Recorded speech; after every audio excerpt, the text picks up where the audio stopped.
Hello. Did you know that in biblical thinking, name equals authority, but name also equals fame?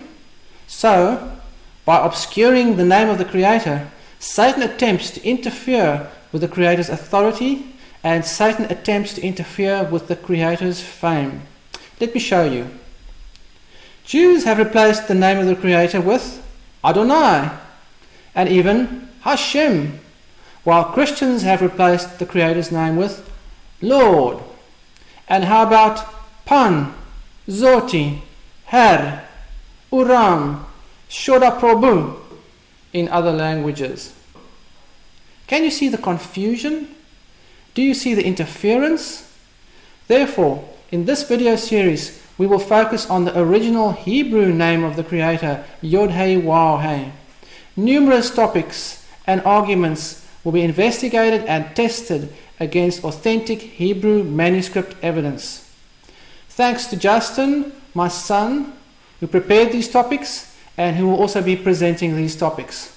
My name is Piet van Rensburg. Please visit us at HebrewGospels.com.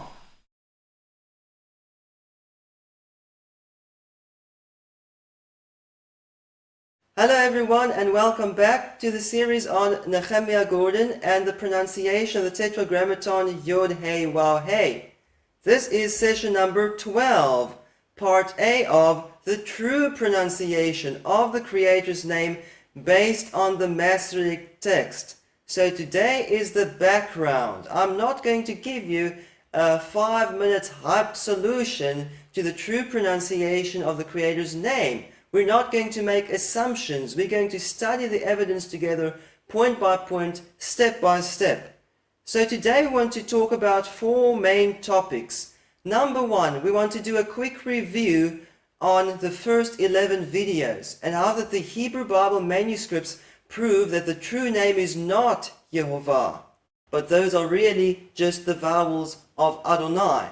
Number 2, we want to talk about contracted forms of the name Yod-Heh-Waw-Heh, because this is very important if we want to understand the true pronunciation of the full name. So how do we know what names are really contracted forms of the name Yod-Heh-Waw-Heh? And how do we know? Do they have dummy vowels on them just like the full name, or do they have their true vowels on them? What's going on there with all the contracted forms? And then number 3, does the short form Yah explain what the first vowel of the full name Yod-Heh-Waw-Heh is or not? And then we'll also see we need to know what is the root of the name Yod-Heh-Waw-Heh. That's point number 4. If we don't know what the root is, we won't know the true pronunciation. So everything we're talking about today is very important if we want to understand the true pronunciation of the Creator's name. Then in part B, next time, we're going to utilize everything that we learned today, and we're going to find the true pronunciation of the full name Yod-Heh-Waw-Heh without any uncertainty. And I'm also going to show you that all these other supposed possibilities are not even possible at all. So let's get started with point number 1, the vowels on the full name Yod-Heh-Waw-Heh. We talked a lot about this in the first 11 videos, and Nehemiah Gordon has been teaching now for many years that the true name is Yehovah, and that the Bible manuscripts in Hebrew prove that the name is Yehovah. So let's have a look at some video clips of Nehemiah Gordon, and then I'll remind you what we discussed in the previous 11 videos. And there in the Hebrew manuscript of Luke from the Vatican, you can see it here on your screen, people. There it is. It says, Tzadikim, righteous, lifnei Yehovah. Righteous before Yehovah. And Yehovah has the full vowels, which we now know from over 1,000 Hebrew manuscripts of the Old Testament. Yehovah with the full vowels. That was known to be the pronunciation of his name. Oh, This is incredible. it is. It is. So I got 1,055 manuscripts, 16 rabbis that prove the name is Yehovah, that is the correct pronunciation based on the Jewish sources. And this blows my mind, Michael. The name has been a secret for over 1,000 years. And now, after over 1,000 years of the name being hidden, it's being proclaimed throughout the world through this evidence, this overwhelming evidence. Could it be Yahweh? Sure, it could be Yehuvehi.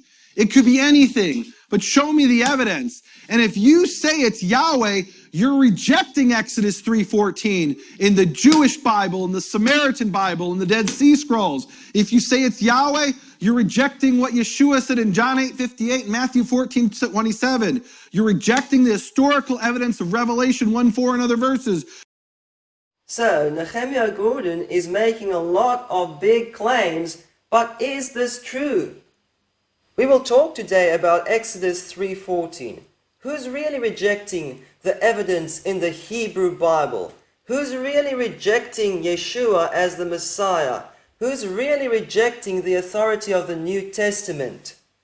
What is the truth really? So in this study, The Great I Am Revealed, Nehemiah Gordon talks about this argument that supposedly Haya Hoveh Yehyeh makes Yehovah. However, we talked about this in video number 1, and we saw that Haya Hoveh Yehyeh really makes Ha-Hoveh, not Yehovah. So how does Nehemiah get from Ha-Hoveh to Yehovah? He reads and writes Hebrew in the wrong direction. And that is really a form of Kabbalah. We talked more about Kabbalah in videos number 9 and 10, where we saw that these rabbis who said that Yehovah and Yehovah are supposedly sacred names believed in Kabbalah. And in Kabbalah, if something doesn't work in the correct order, you just read it in the wrong order and then it works. Kabbalists believe in mysticism and magic and imagination, not in factual evidence. So to read and write Hebrew in the wrong direction is really a fabrication, and it's imagination, it's not an explanation.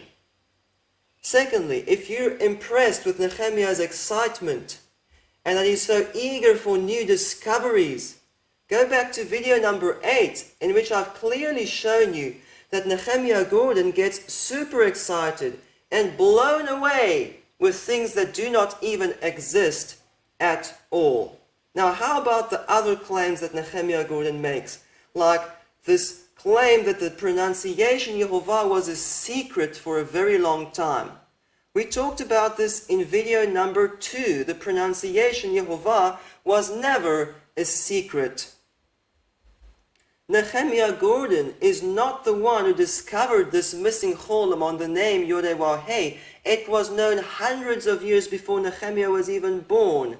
This pronunciation was not a secret for over 1,000 years, and we know this based on printed Hebrew versions since the 1480s that had these vowels on the name, including the cholam. We know this from 6 out of the 7 prime Hebrew manuscripts since the 10th century, showing that the majority of Hebrew manuscripts will have those vowels on the name. We know this from international Bible translations since the 1500s, which transliterated the name as Yehovah, and that later became Jehovah. So there's really nothing to be excited about. This is not a new discovery. This is not something new. This is the same old arguments people have been arguing about for hundreds of years. And the argument is, we have the name Yod-Heh-Waw-Heh in the Hebrew Bible. We have these vowels on the name, Shua, Cholam, Kametz. What are these vowels doing on the name? Are they the true vowels of the name, or are they the dummy vowels of Adonai? And to understand the logic behind this argument or this question, you need to understand the difference between the consonants and the vowel points in the Hebrew Bible. And we covered this in video number 11 in great detail. The consonants Yod-Heh-Waw-Heh are part of the Hebrew Bible. The name Yod-Heh-Waw-Heh occurs thousands of times in the Hebrew Bible, but the vowel points were not originally written down. They do not come from Moses. They do not come from Ezra. That they did not exist at the time of Yeshua. And before the scribes added these vowel points to the Hebrew Bible, the name Yod-Heh-Waw-Heh was banned from being pronounced. They replaced it with euphemisms like Adonai and Elohim, and also Adon, Eloah, Hashem. The most famous one is Adonai. And so after the name was replaced with Adonai, then the scribes recorded the traditional reading of the Hebrew Bible in the Middle Ages. And it is not a weird idea to think that the scribes would place dummy vowels on a certain word, because as we covered in video number 3, whenever a word was pronounced differently than the way it's written, the scribes put dummy vowels on that word. There are many examples of that. And we also covered evidence that the name was banned from being pronounced in video number 3. So it really seems these are the vowels of Adonai. But there's more evidence and there's more arguments that we also covered. Nehemiah Gordon says, there it is, black and white. The name is Yehovah. We can see this in the best Hebrew manuscript, Shua, Cholam, Kametz. There it is, Yehovah. What Nehemiah often does not show the people is that in these same manuscripts, in this Aleppo Codex, the name is often pointed as Yehovah. And what is that? These are the vowels of Elohim. So it's not a weird idea that the scribes put dummy vowels on the name. Even Nehemiah Gordon agrees to that. We covered that in video number 4. He knows they put Elohim's vowels on the name. So pronouncing the name as Yehovah is just like pronouncing it as Yehovah. It's the true consonants Yod-Heh-Waw-Hey, but with dummy vowels on them that really belong to Adonai and Elohim. So Nehemiah Gordon brings a counter argument, and he says, no, but these are not the vowels of Adonai. Look, on Adonai, the first vowel is a compound schwa. Compound schwa means you have a schwa, those two dots, and a vowel sign next to it. Together they form a compound vowel, or compound schwa. Whereas on the name Yod-Heh-Waw-Hey, there's a simple schwa as the first vowel. So the question is, would the scribes change a composite schwa to a simple schwa, yes or no? Nehemiah Gordon says they would never have done this. And we covered this in video number 4. But when we looked at the evidence, we saw that the scribes did make this change. How do we know? We looked at Elohim versus Elohim's vowels on the name. The name is often read as Elohim, as explained in videos 3 and 4. So when Elohim's vowels are placed on the name, the compound schwa in Elohim gets changed to a simple schwa on the name Yod-Heh-Waw-Hey. And this has to do with the rule of the guttural letter, which Nehemiah ridicules. But an aleph is a guttural, that's why it has a compound schwa underneath it. The yod of Yod-Heh-Waw-Hey is not a guttural, that's why it has a simple schwa underneath it. And in fact, Nehemiah acknowledges that the scribes made this change, as we covered in video number 4. So this does not prove the name is Yehovah. This proves the scribes put Elohim and Adonai's vowels on the name. Here's another argument of Nehemiah Gordon. What about the missing cholim? Doesn't this missing cholim on the name prove that the scribes were hiding the true and authentic pronunciation of the name from us? If these were just Adonai's vowels, why would they leave out the cholim? We talked about this in great detail in video number 5. And for example, we saw in the Aleppo Codex, the word Adonai is written without a cholim. This cholim above Adonai is normally missing in the Aleppo Codex. That's how Aaron ben Asher chose to point the word Adonai. So what do you think happened when Aaron ben Asher moved Adonai's or placed Adonai's vowels on the name Yod-Heh-Waw-Hey? What happened? There's no cholim on Adonai, so there's no cholim to put on the name Yod-Heh-Waw-Hey. It's only in rare occasions that Aaron ben Asher slipped up with the word Adonai and put the cholim of Adonai above Adonai, and therefore it also sometimes happened on the name, because they read the name as Adonai, and now and then they slipped up and put in the O of Adonai. So this missing cholim on the name Yod-Heh-Waw-Hey does not prove that the name is Yehovah. It proves that Adonai's vowels were placed on the name Yod-Heh-Waw-Hey. Now you might be wondering, why is there a cholim on the name Yod-Heh-Waw-Hey here when Elohim's vowels are placed on the name? It's because in the Aleppo Codex, Elohim is written with the cholim. That's why there's a cholam on the name when it's read as Elohim. Adonai does not have a cholam as a general rule, therefore the name as a general rule does not have a cholam on it. All of this shows Adonai's vowels were placed on the name. Who's rejecting this evidence in the Hebrew Bible? Now, how about linguistic evidence? There's more than just logical evidence. We talked about linguistic evidences in videos number 6 and 7. And we saw, for example, in the Hebrew Bible, if the name were Yehovah, we would have found Behovah, Kihovah, Lihovah when these Lamed Beit and Kaf prepositions are attached to the name Yodewaheh. But we never see that.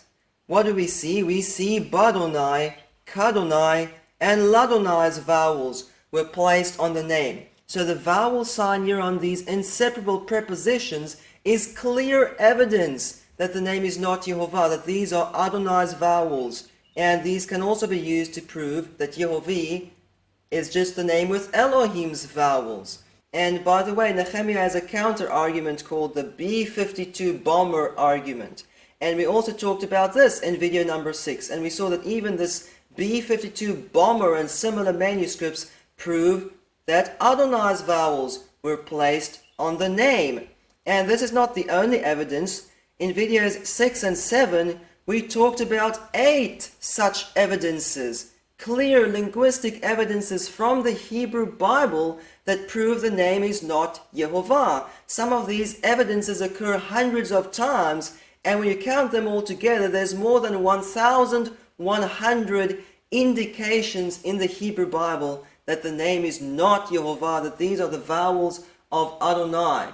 So if there's one pronunciation that you can be 100% convinced it's wrong, it's gibberish, it's the pronunciation Yehovah. The Hebrew Bible manuscripts have on average, once every page, there's an indication that the name is not Yehovah.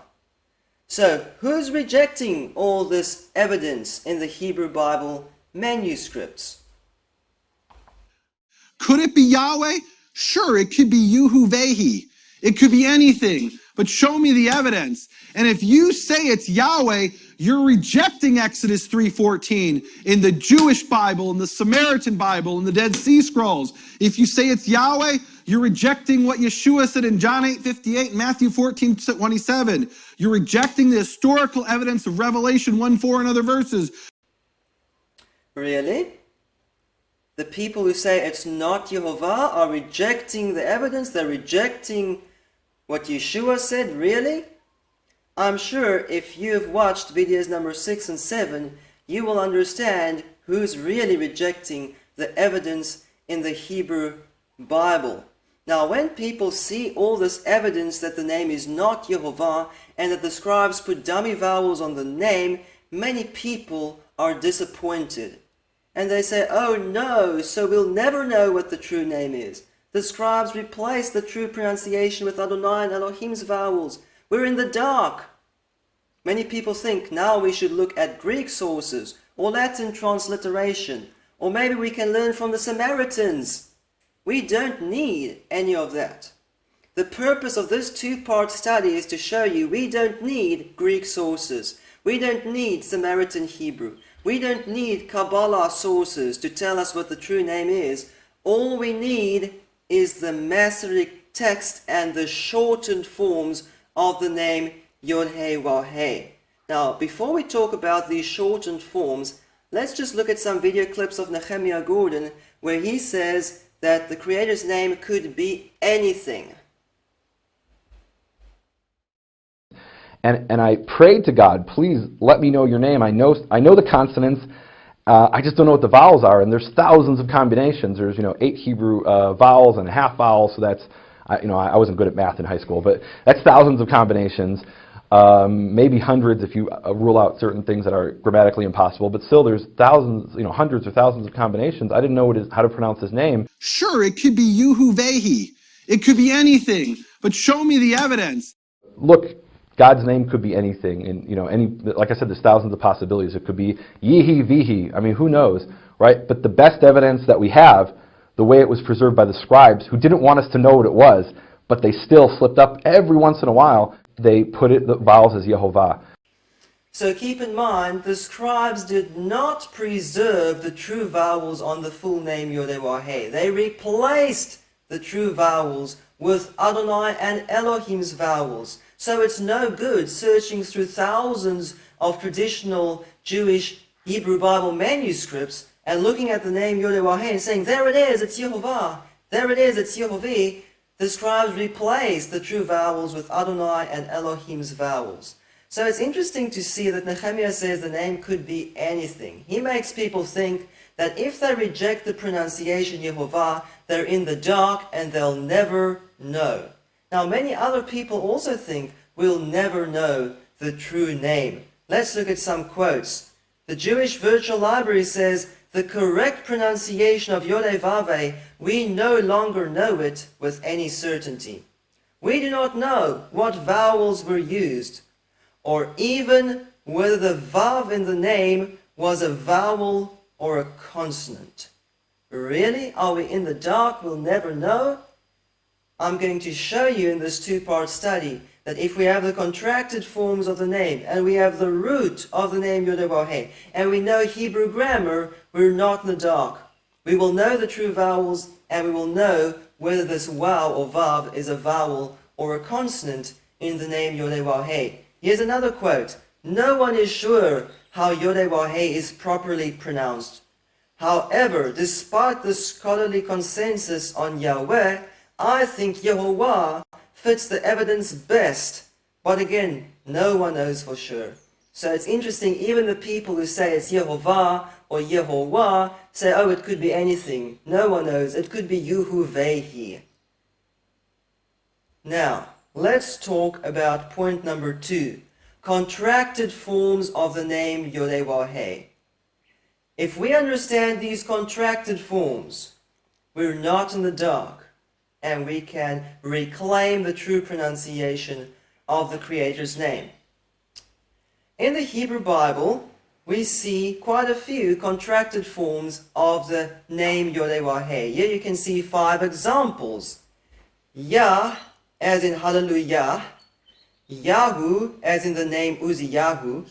Yeho, as in the name Yehoshua. Yo, as in the name Yonatan. And Ye, as in the name Yeshua, which in modern Hebrew is just Yeshua. And then there's also the controversial name Yehudah that we'll talk about later. So, when we study these contracted forms, there are 2 very important questions to ask.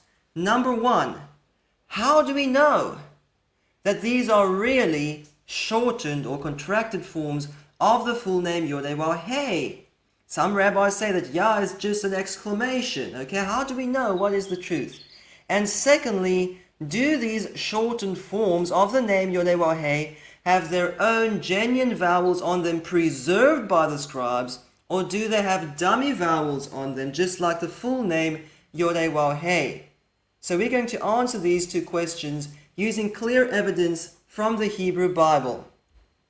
So let's start with number 1. How do we know that these are really shortened forms of the full name Yod-Heh-Wah-Heh, that these are not independent, separate words? And we'll start here with Yah, as in Hallelujah, and as it also appears in some Hebrew names. And let's start with some quotes by rabbis. Here's a rabbi saying that Yah is just an exclamation meaning ouch or enough. Let's read this quote. Rabbi Pinchas said in the name of Rabbi Hoshaya, blessed is the man whom you chasten, O Hashem, is not what's written here, but blessed is the man whom you chasten, Yah. So they're referring to a verse in the Psalms, which says, blessed is the man whom you chasten, Yah. And what this rabbi is saying is, Yah does not mean Hashem. What is Hashem? It means the name. It's the Hebrew word meaning the name. It refers to the name Yod-Heh-Wah-Heh. This rabbi says Yah does not refer to Hashem. It doesn't refer to the name Yod-Heh-Wah-Heh. Okay, then what does it refer to according to this rabbi? Let's read further. Just as one who is sentenced before the judge cries out in his pain and says, Yah, Yah, enough, enough. So this rabbi says Yah is an exclamation of pain like ouch. and it does not refer to Hashem. Okay, is this true or is this not true? Here's another quote from the Talmud. Rabbi Yehoshua ben Levi said, "What is the meaning of the word hallelujah with Yah at the end? It means praise him with many praises." According to this opinion, the Yah at the end of the word is a superlative, not a divine name. So some people then paraphrase and say, hallelujah means praise exceedingly, instead of saying praise him with many praises, because Yah does not only occur on the word hallelujah, it also occurs with other words like Yir'eh Yah. Okay, what would that then mean? It would mean he sees very well, or something like that, where it occurs with Nevarech Yah. We will bless him very much or exceedingly. So according to this opinion, Yah just places, emphasis on the preceding word. It's like a particle, an emphatic particle. Okay, so remember, not all rabbis believe this.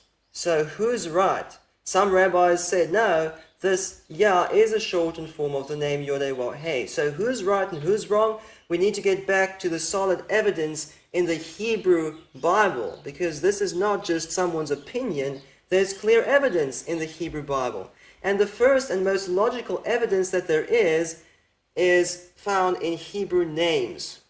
So let's read these Hebrew names, and I'll tell you what the meaning is, and you tell me whether Yah refers to Yod-Heh-Wav-Heh, or whether it just means exceedingly, or whether it just means ouch. Okay?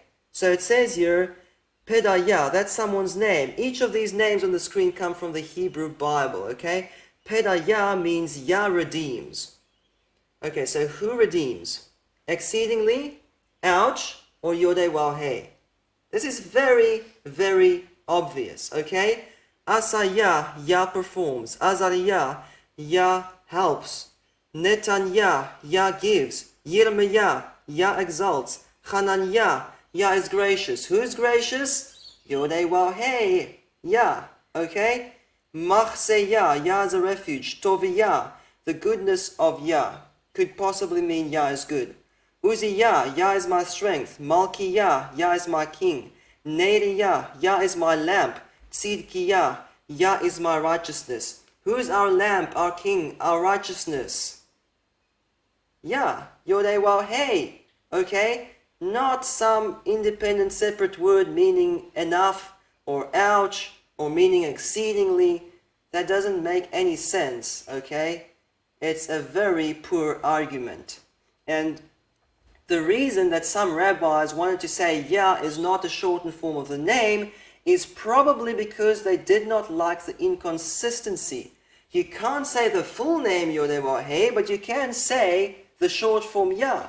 And they didn't like the idea, so they said Yah does not mean the name, doesn't refer to Yod-Heh-Wav-Heh. But the Hebrew Bible makes it clear that Yah does refer to Yod-Heh-Wav-Heh. Now, let's look at a very clear example in the Hebrew Bible where the context tells us what the meaning of this name is. In many examples in the Hebrew Bible, the context explains for us what the name means, and we don't have to guess, okay? And here's an example of that. And it talks about Shlomo, Solomon. It says, and Yod-Heh-Wav-Heh Ahivo, and Yod-Heh-Wav-Heh loved him.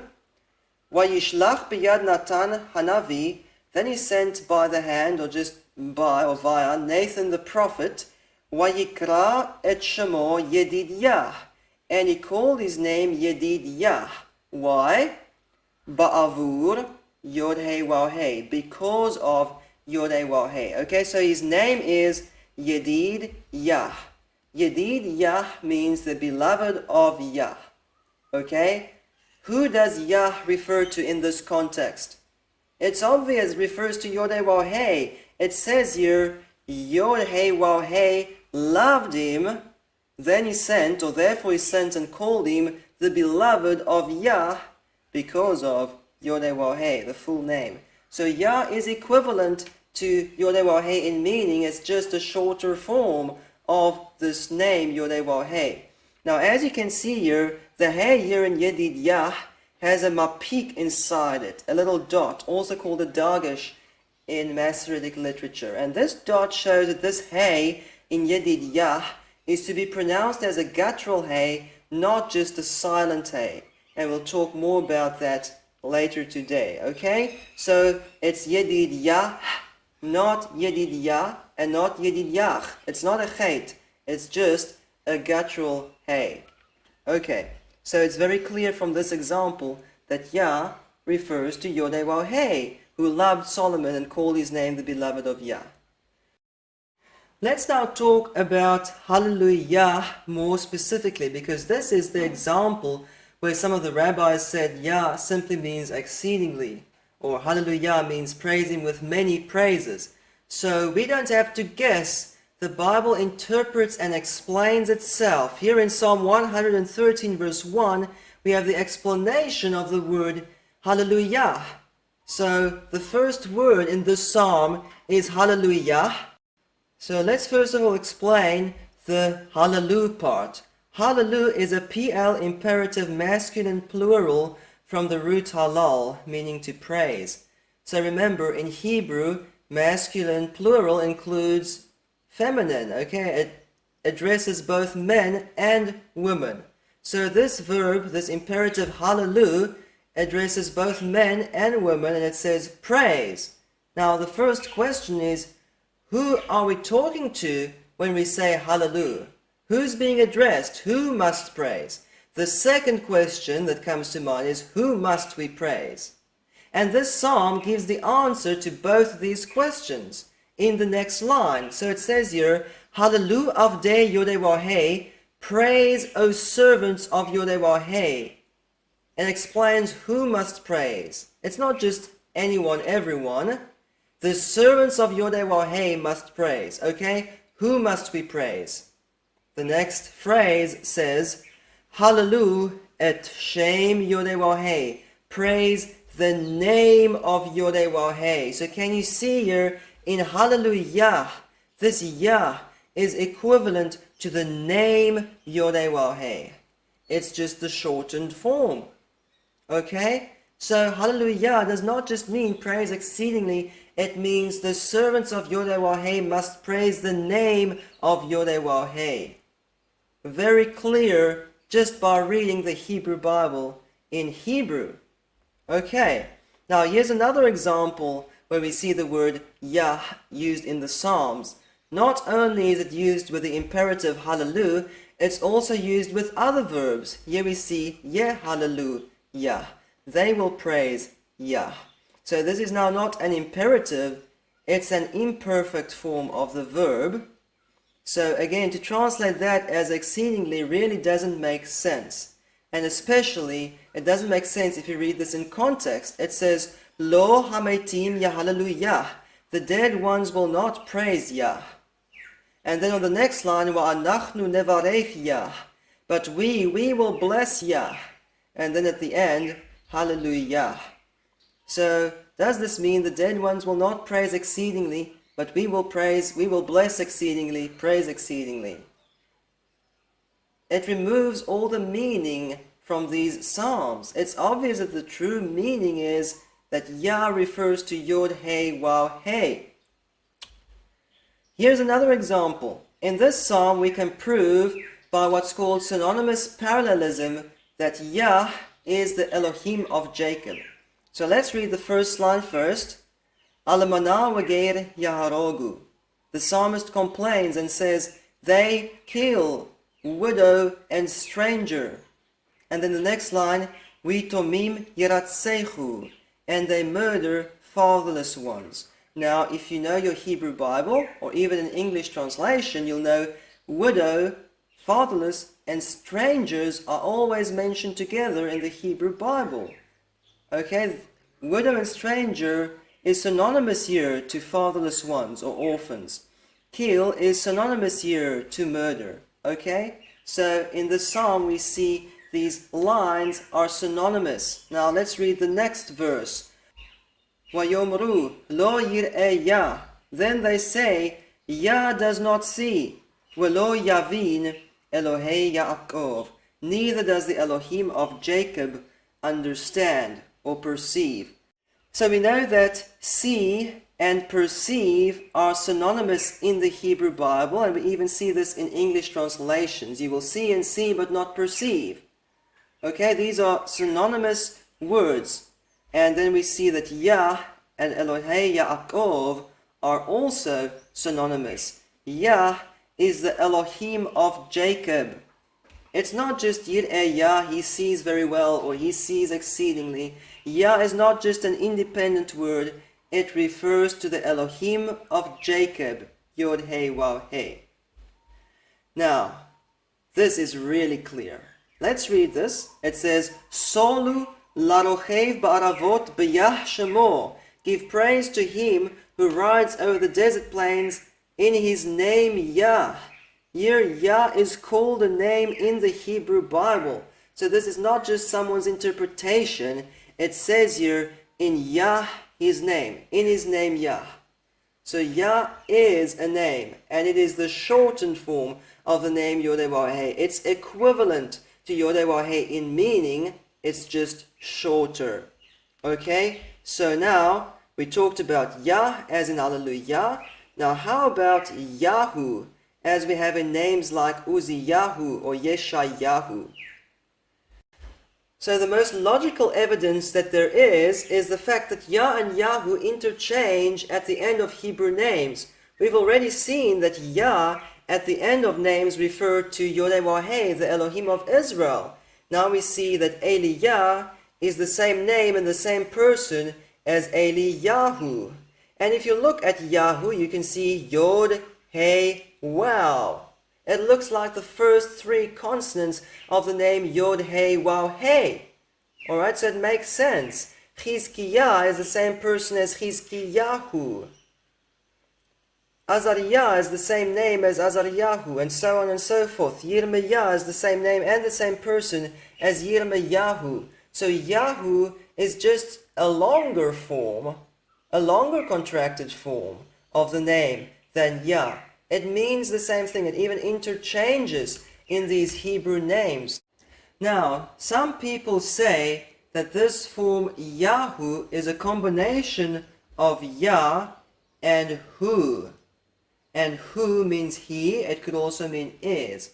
So these people say Eliyahu means Yah is Ma'el. Now, although that seems to work and it sounds good, keep in mind that in Hebrew the verb to be, in this case is normally not expressed. It's not written, it's not spoken, it's understood.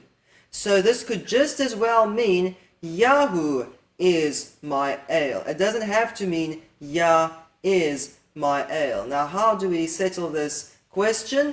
We look at names like Azariah, in which the first part is a verb.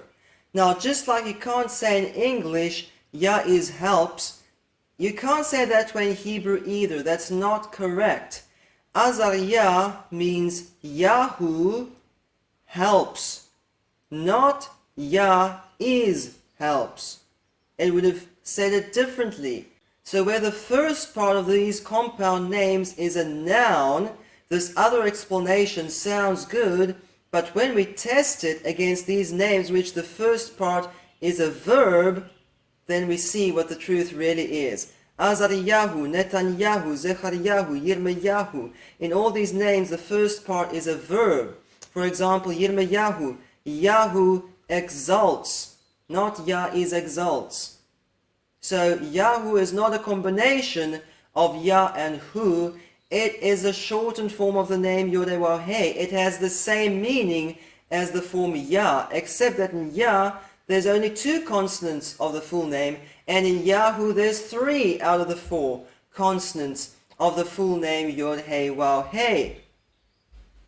So Eliyahu does not mean Yah Ismael, it means Yahu Ismael. The Hu part is not is. It's not a separate word there.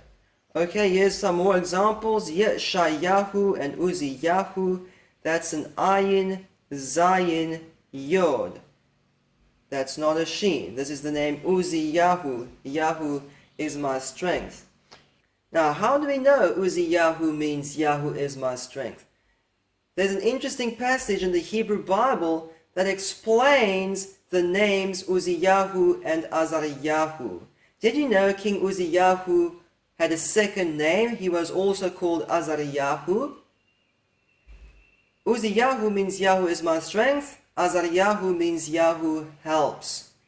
Now, if you're reading in English and you see these two different names, you'll probably be confused and you'll wonder, why is it that this king had these two different names? I don't understand, it's so confusing.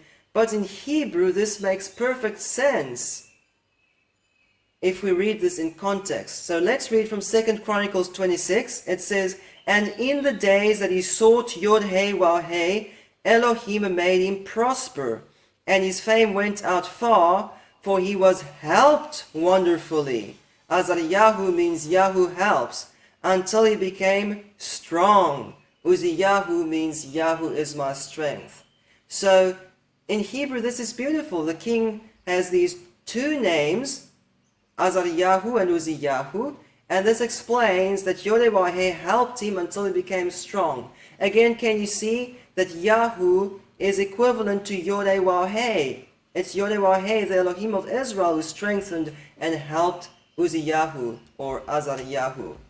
So it's very clear from the Hebrew Bible that Yahoo refers to the name Yod-Heh-Wah-Heh. It's not a combination of Yah and Hu. It's in itself a contracted form of the name Yod-Heh-Wah-Heh. And it's very special because in Yahoo, 3 out of the 4 consonants of the full name Yod-Heh-Wah-Heh appear, just as in Yahweh. So these are two very important contracted forms. We need to understand how they work, because here we have 3 out of the 4 consonants appearing. Okay, so let's talk about Yahweh as in Yehoshua. And the most logical evidence is again in Hebrew names in the Hebrew Bible. Netanyahu is the same meaning as Yehonatan. Zavadyahu has the same meaning as Yehozavad. Let's just use color coding to help us understand.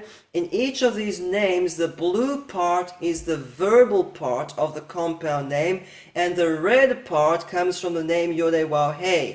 Okay? So can you see that when Yod-Heh-Wah is at the end, it's Yahoo. When it's at the beginning, it's Yahweh. This is a standard difference. But not only that, when the verbal part is at the beginning, here it's Netan, and there it's Natan. So in Hebrew, the emphasis comes at the end of a word. Sometimes on the second to last syllable, and normally on the last syllable. So this is not Netanyahu, it's Netanyahu. The emphasis is there on the Yah of Yahoo, on the second to last syllable. And this is not Yehonatan, it's Yehonatan. There's only a secondary emphasis on that or. The full emphasis is on the ah there at the end, Yehonatan. So modern Hebrew pronunciation of names has messed up this precision. They say Yehonatan, Yehochanan. In the Hebrew Bible manuscripts, the scribes indicate for us where the emphasis should be. So if you don't understand where the emphasis of these words go according to the Hebrew Bible manuscripts, you won't understand how these words contract. This is not Netanyahu, it's Netanyahu. The emphasis is there on the ah, on the second to last syllable. So what we see is at the end of the word, you're going to stretch out your vowels and pronounce it clearly. And at the beginning of these long compound names, we're going to hurry across the vowels. So Netanyahu means Yahoo gives, Yehonatan means Yahweh gives. Really, both these names mean Yod-Heh-Wah-Heh gives. So not only are these names the same in meaning, but they're sometimes used for the same person. For example, Achaziyahu is the same person as Yehoachaz, and Yechonyahu is the same person as Yehoyachin, and Shephatiyahu is the son of Yehoshaphat. That's a very interesting example. Let's look at this in manuscript form. The father, Yehoshaphat, named one of his sons Shephatiyahu. So his son has the same name basically as his father, but they're pronounced differently, so you won't be confused between the father Yehoshaphat and the son Shaphatyahu. And so let's also look at these vowel differences. At the end, it's Yahu with Kamet and Shurek. At the beginning, it's Yeho with Shua and Cholam. And we'll talk more about the authenticity of this difference later today. For now, you need to understand that these consonants, Yod, He, Waw, at the end and at the beginning of names, both refer to Yod, He, Waw, He. And again, we see here at the end, it's Shafat with two Kametzes. You're stretching out the vowels. At the beginning, it's just Shafat with shorter vowels than at the end. Okay, so we've seen now very clearly that Yeho at the beginning has the same meaning as Yahu at the end of these compound names. And we'll talk more about these vowels later today. Now, can you see here in our table, Yahu contracts to Yeho. Yahu is the properly, thoroughly pronounced contraction at the end where it's stretched out and the vowels are clearly pronounced. Yeho is at the beginning where it's even more contracted. Just keep that in mind. Now let's talk about Yo as in Yonatan, the name Jonathan. Hebrew names clearly show us that Yeho at the beginning of a name has the same meaning as Yo at the beginning of a name, like Yochanan versus Yehochanan, Yonatan versus Yehonatan. Now you might be wondering, how does Yeho become Yo? But that's not really the way it works. Although in modern Hebrew this is Yehochanan, according to the Tiberian Masoretes, a schwa, a vocal schwa, next to a guttural is pronounced with the same kind of vowel as there is on this guttural, except that it's shorter. So this is really not Yehochanan, it's really Yehochanan, with a short O, then a longer O, and then Chanan at the end. So this helps us understand how this contraction happened. Yehochanan easily contracts to Yochanan. In fact, if you're talking fast, Yochanan and Yochanan sound basically the same. And that's how this contraction happened. Yochanan became Yochanan. Yonatan became Yonatan, and so on. So there are many examples of this. And for example, Yonatan is the same person as Yonatan in the Hebrew Bible. Let's look at an example of this. In the same book, in 1 Samuel, he's both called Yonatan and Yonatan. Okay? So Yo is just an even shorter form of Yoho. It still refers to Yod-Heh-Waw-Heh, the Elohim of Israel. Yonatan still means Yod-Heh-Waw-Heh gives, or Yod-Heh-Waw-Heh has given. This O, actually the Yod and the O, Yo, still refers to the name Yod-Heh-Waw-Heh. Okay, so Yeho contracts even further and becomes Yo. So let's talk about the form Ye, as in Yeshua or Yeshua. Many people say this is false, this is corrupted, it should be Yahshua. So let's talk about this. In the Hebrew Bible, the same person is called both Yoshua and Yeshua. Joshua, the son of Nun. In the earlier books, he's called Yoshua bin Nun. And then after the exile to Babylon, when they came back, we see in the book Nehemiah, Mimei Yeshua bin Nun, since the days of Yeshua bin Nun, and he refers back to Joshua, long time before Nehemiah and Ezra. So can you see here, before the exile it's always Yoshua, after the exile there's this variant form Yeshua. So basically what happened is Yehoshua became Yeshua. The Yeho became Ye. Now that might sound very strange, but in Babylonian Hebrew, O and A do interchange. And so this difference is due to Babylonian or Aramaic influence after they were carried away to Babylon for 70 years. Now, let's look at an example from a Babylonian manuscript versus a Tiberian manuscript where we can see that O and A interchange. Here we see in the Leningrad Codex in the Tiberian manuscript Nemeirim with a tere there, Nemerim, leopards, and in a Babylonian manuscript, the Berlin Codex, we see Nemorim. Remember, that's a cholam in Babylonian Hebrew. So Nemerim and Nemorim is the same word, with the same meaning. It's just the difference between Tiberian and Babylonian Hebrew. And so people get all upset and they argue about this. Is it Yeshua or is it Yoshua or is it Yahshua? And I will talk more about Yahshua later today. But both the pronunciations Yoshua and Yeshua are authentic. They're both used in the Hebrew Bible. And we don't see any indication of corruption because the new form Yeshua only occurs in post-exilic books. So we see the text was preserved, and they really started pronouncing this as Yeshua hundreds of years before Yeshua Mashiach was even born. So by that time, this was already standard. So both these pronunciations are correct. Just Yeshua is even more contracted than Yoshua. And this difference is due to Babylonian or Aramaic influence in which these vowels A and O interchange. Okay, so this explains for us these 5 contracted forms are really contracted forms of the name Yod-Heh-Wah-Heh. They're not just independent words. Yah does not just mean exceedingly. It refers to Yod-Heh-Wah-Heh. We've seen clear evidence from the Hebrew Bible to prove that. Now, the next question is, how do we know whether these shortened forms of the name have dummy vowels on them, just like the full name Yod-Heh-Wah-Heh, or whether they have their true vowels on them? Did the scribes preserve the correct pronunciation of these shortened forms, or did they replace the correct pronunciation with dummy vowels? So we're going to answer this question from the Hebrew Bible for one contraction at a time.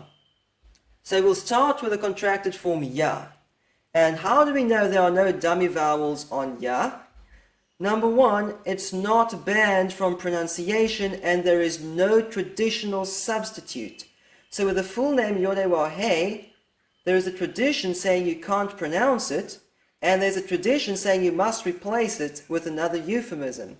With Yah, there's no such tradition. Traditional rabbis to this day read Yah as Yah. They don't replace this with Adonai or Elohim or Adon or Eloah. They just read it as Yah. So there's no reason to suspect that the scribes would have placed dummy vowels on this shortened form Yah. Now, how about technical or linguistic evidence in the Hebrew Bible? There's evidence from the connective dagesh in the Yod of Yah, and evidence from the mapik in the Hey of Yah that clearly show this contracted form was pronounced and the vowels and everything on there were preserved by the scribes. They did not replace Yah with a different word and with dummy vowels. So let's look at these two evidences in the Hebrew Bible.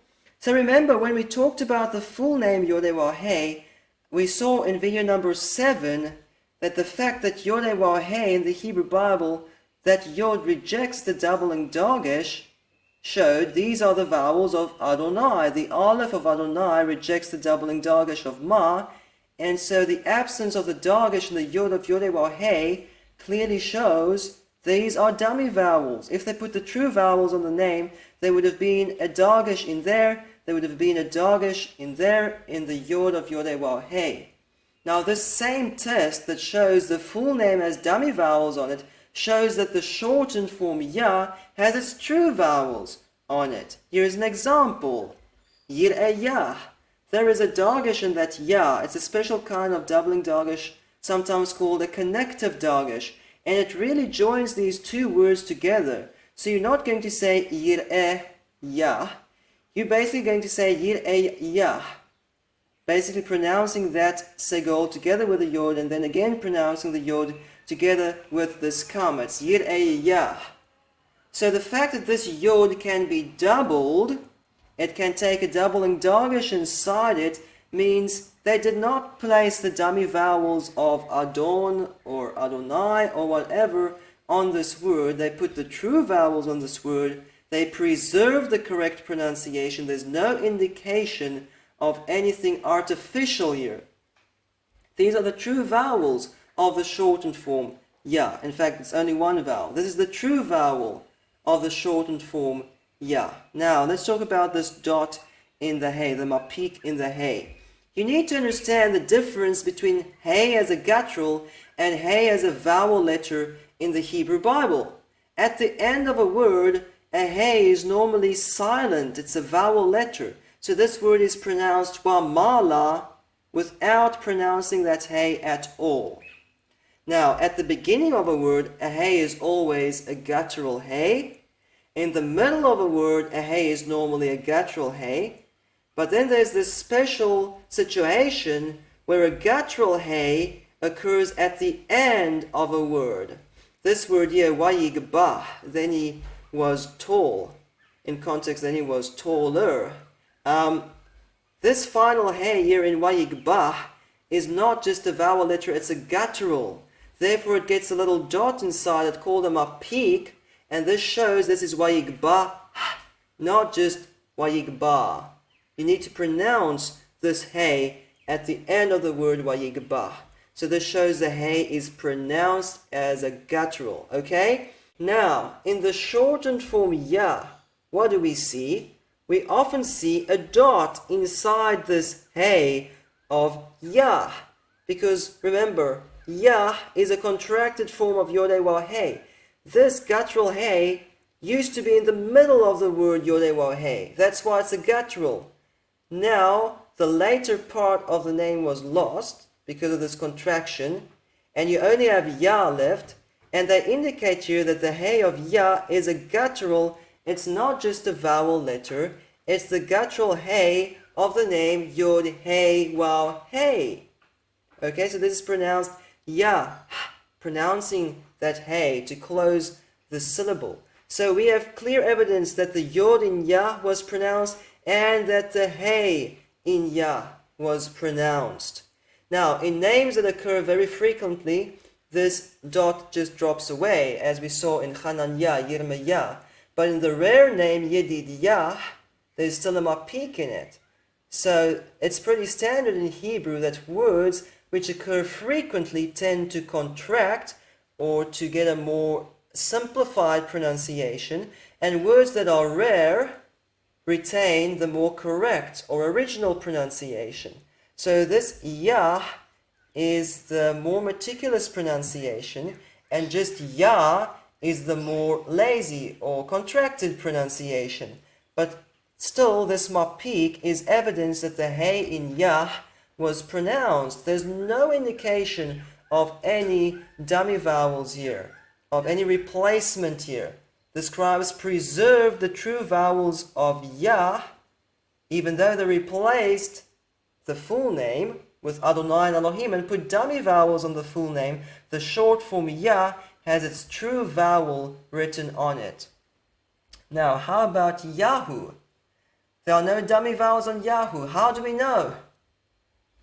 It's not banned from pronunciation. There's no traditional substitute. Still today, traditional rabbis read Eliyahu as Eliyahu. They don't read Eli Adonai or anything like that. So there's no reason to think that the scribes would have put dummy vowels on Yahoo. It's not banned, it's not replaced with anything else. Okay, and then there's linguistic evidence, doubling dagish the yod of Yahoo, similar to what we just saw in Yah. And then also Yahoo with a conjunctive accent followed by a begat gefat letter. And I'll explain that to you when we get there. So let's have a look at this doubling dagish first. For example, in the name Uziyahu, there is a doubling dagish in the yod of Uziyahu. So you need to understand how this name is formed. It's formed from Uzi, meaning my strength, and Yahu. Uzi already has a yod there, and Yahu also has a yod there. Now you put Uzi and Yahu together, and you have two yods back to back, and they contract, and there's only one yod, but in pronunciation this yod is doubled.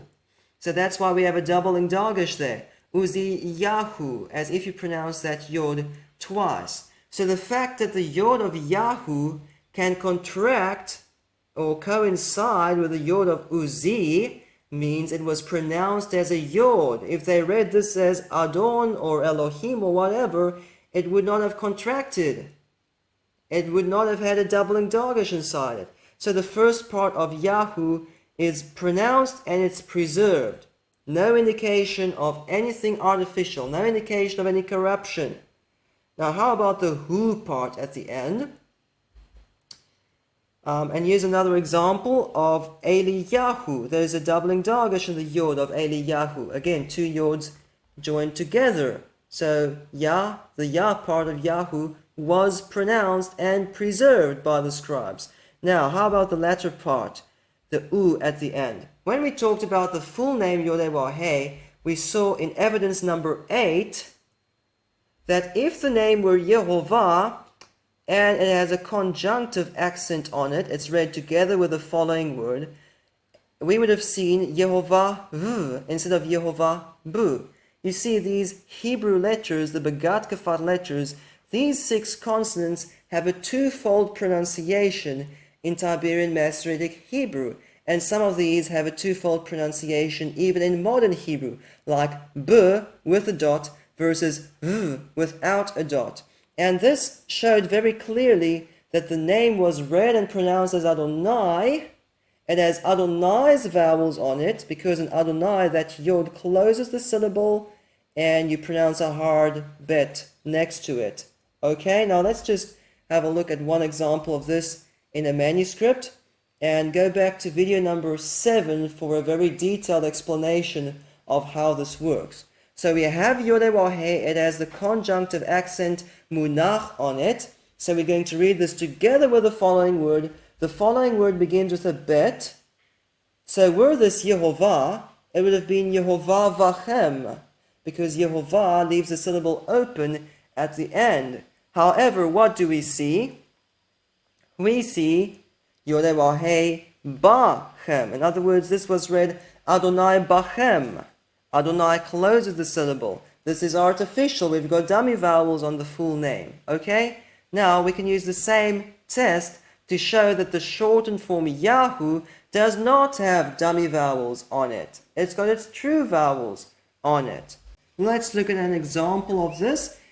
Tzidki Yahu with a conjunctive accent munach, followed by a begat kafat letter, in this case a beit, and it's Tzidki Yahu Vemolcho with a soft bet, because the preceding word ended in an open syllable and a conjunctive accent, meaning read it together with the following word. This is clear evidence Yahu was pronounced. This pronunciation was preserved throughout the ages by the scribes, not replaced with something else like they did with the full name Yod-Heh-Wah-Heh. Here's another example. Chazon Yeshayahu ben Amoz, the vision of Yeshayahu, the son of Amoz. Yeshayahu has the conjunctive accent munach on it, and the following bet is soft. So can you see we're using the same tests that showed the full name as dummy vowels on it. These same tests show the shortened forms have no dummy vowels on them. They have their true vowels written on them. Okay, now let's talk about Yeho. Now this is a big one because some people say it should really be Yahu at the beginning just as it is at the end. So let's talk about this. Remember, this form Yeho was not banned from pronunciation. It was not replaced with anything else. So there's no reason to think that the scribes would have placed dummy vowels on this word. Then there's consonantal evidence from the even shorter form Yo, which shows the Yoho is authentic. Then there's linguistic evidence from the inseparable prepositions and the vowel conjunction that also shows the scribes preserved the correct pronunciation. They did not replace it with something else. But before we look at these evidences, I would like to give you a grammatical explanation of how Yahu at the end of a word becomes Yeho at the beginning of a word. And I want to explain to you that there is nothing wrong with this based on the rules of the Hebrew language, the patterns that we see in the Hebrew Bible manuscripts. So remember, what's the difference between Yehoshaphat and Shaphat-Yahu? In Yahu, the vowel on the Yod is a kametz. In Yeho, the vowel on the Yod is a shwa. So is this difference possible? Is this correct based on the Hebrew language and how it contracts or not? And then the U in Yahu becomes O in Yehoshaphat. Is that possible? Is that correct? Or is this a corrupted pronunciation? So let's first of all talk about the kametz versus the shwa. This is a standard contraction in the Hebrew language, in the Hebrew Bible. For example, the word gadol, meaning great or big, becomes gedolam. In gadol, the emphasis is on the o. In gedolam, the emphasis moves forward to the ah. Now, where this kametz, this used to be a kametz here, okay, on the gimel. Now, because it's third position back from the accented vowel, there's the accented vowel, second position back, third position back, it becomes shorter. The kametz of gadol becomes a shwa in gedolam, gedolim, gedolot, etc. This is standard in Hebrew. The same with yatom, orphan. That kametz in yatom becomes a shwa when it's third position back from the accented vowel. So there's nothing wrong with having a kametz at the end of the word Shaphat-Yahu and having a shwa at the beginning of a long word, Yehoshaphat. There's no problem with that. This is perfect Hebrew grammar. Okay, now how about the U of Yahu versus the O of Yehoshaphat? O and U often interchange in the Hebrew Bible, in the Hebrew language. Even lexicons will state this as a matter of fact. For example, they say that metsuka is the feminine noun of matzok. Both of these words mean distress. Now, does the u make it feminine? No, the a at the end makes it a feminine noun, okay? That's the part that makes it feminine. But because of the change in emphasis, the o becomes an u. So o and u do interchange. Let's have a look at this in manuscript form. In Psalm 119 it says, Tsaru matzok metzauni, trouble and distress have found me. And in Job 15 it says, Yeva'atuhu tsaru metzuka, trouble and distress will terrify him. These two words, matzok and metzuka, have the same meaning. But in matzok it's a cholam, and in metzuka it's a shurek, an u. Okay? Now, there are many examples of this in the Hebrew language. Here are some examples from the Hebrew Bible. Amok becomes amukah, amukim, or amukot when it's lengthened. Nakod becomes nekudim or nekudot. And the grey boxes indicate that this word is not in the Hebrew Bible. So all the words I'm showing you here are straight from the Hebrew Bible. Kavod becomes kevudah. So here you can see the cholam, wow, as we have in Yeho, and the shurek, as we have in Yahu, and they interchange in the Hebrew Bible. Matzor, metzura, metzurot. So o and u interchange. So what's the pattern we're seeing? When the emphasis is on the o, or on this vowel in question, it's an o. Amok, nakod, kavod, matzor. When the emphasis moves to a different syllable, the o becomes an u. Metzura, kevudah, amukah. So the pattern is when this vowel is accentuated, it's an o. When it's unaccentuated, it's an u. Now, not only does o become u, but sometimes u becomes o. For example, yashuv becomes wayashov, or teshuvena versus tashovna. It's the same word with two different pronunciations. U and o interchange both ways, but the pattern we're seeing is generally when the emphasis is on this vowel in question, it tends to be an o. And when there's no emphasis on it, it tends to be an U. That's just the general rule we're seeing. Now, is this consistent with the difference between Yahu and Yeho? At first, you might not think so, but it's not Shafat Yahu. It's not Shafat Yahu, it's Shafat Yahu. This accent here not only shows us where to pause in the sentence, it also shows us what vowel to accentuate, and it shows this kametz is accentuated, not the shurek at the end. It's not Shafat Yahu, it's Shafat Yahu. And there's no emphasis on this U, on this shurek. That's what often drops away. Eliyah versus Eliyahu. Or Yeshayahu versus Yeshayah. There's no emphasis on this U, and that's what often drops away. The emphasis here is on the Shafatiyahu, Yeshayahu, etc.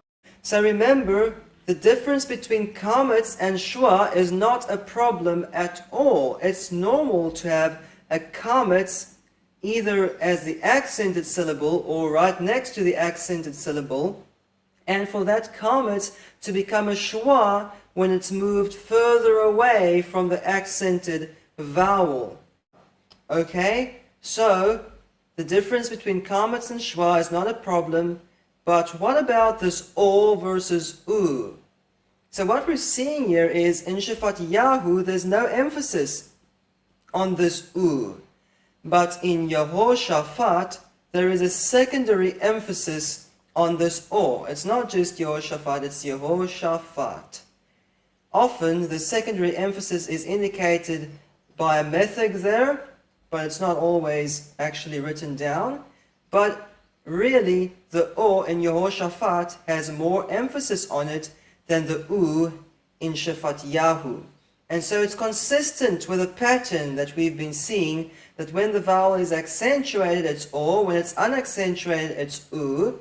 So we can't say it must happen, but there's nothing wrong with it if it happens. It follows the pattern. Yeho at the beginning, Yahu at the end. There's nothing wrong with this grammatically. People want to say, some sacred name people say, this should be Yahushaphat. And the scribes changed Yahushaphat to Yehoshaphat to hide the correct pronunciation from us. So how much sense does that make? They always left it Yahu at the end. If they tried to hide something, why would they leave it Yahu at the end? We don't see corruption of the text, we see preservation of the text, of the reading tradition. Everything we've seen here fits in with Hebrew grammar perfectly. There's nothing wrong with having Yeho at the beginning. Now, am I saying that the true name is Yeho and something else at the end? I'm not saying that at all. You need to understand very clearly that Yeho is a contracted form. When you take the already contracted form Yahu and you attach it to another word like Yeshua, then you make Yehoshua. So it's a contraction plus a noun, and you're making a secondary contraction.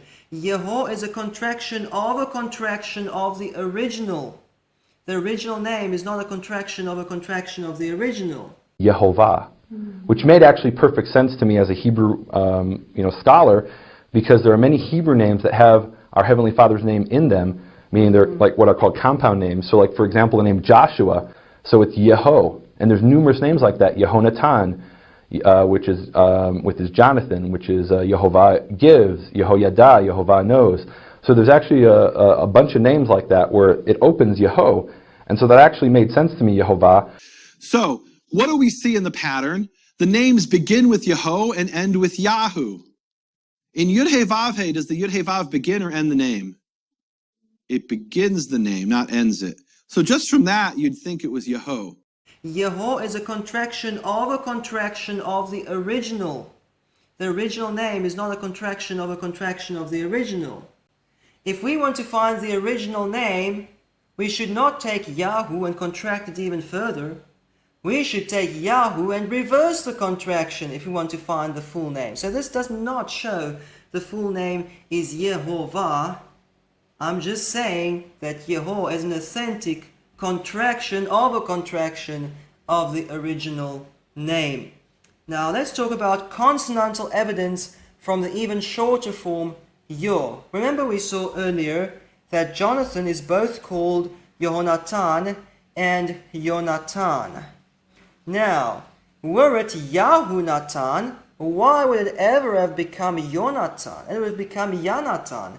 That's where people get the idea that Yeshua's name should really be Yahshua, because they say it's either Yahushua or it's Yahshua. There's no evidence for that, not even in the consonants of the Hebrew Bible, because we know Yahu becomes Yah when it contracts. That's what we see at the end of names. But this does not become Yah when it contracts, it becomes Yo. So, Yehonatan becomes Yonatan. Basically, that hey drops away, and the two O's join together, and we have Yonatan. So, Yehonatan versus Yonatan is not the only example. There are many such Hebrew names, like Yehochanan versus Yochanan, and so the list goes on. Yehoachaz versus Yoachaz, Yehoram versus Yoram, Yehonadav versus Yonadav. This is a standard contraction, and this would never have happened if it were Yahuchanan, Yahunatan. It would never have become Yo. And this evidence traces all the way back to the Dead Sea Scrolls. In the Dead Sea Scrolls written at Qumran, we see Yochanan, Yoash, Yonatan. We also see Yonatan with a hey. So this interchange between Yoho and Yo predates the writing of the Dead Sea Scrolls. You cannot go from Yahu to Yo. Yoho contracts to Yo. And so there's no way we can say the Masoretic scribes changed Yahu to Yeho. This predates the Dead Sea Scrolls. We see this in the Dead Sea Scrolls. These forms Yochanan, Yoash, Yonatan would not have existed unless it used to be Yehochanan, Yehoash, Yehonatan, and so on. So I believe this actually traces back to the biblical time period. Remember, the scribes were very meticulous in how they copied the Hebrew Bible. And although vowel letters can come and go to assist in the pronunciation, the scribes have always been careful not to add or take away consonants from the Hebrew Bible. The difference between Yehonatan and Yonatan involves the loss of a consonantal hey. This is not a vowel letter. It's Yoho versus Yo. So in the same book, in 1 Samuel, we have Yehonatan and Yonatan.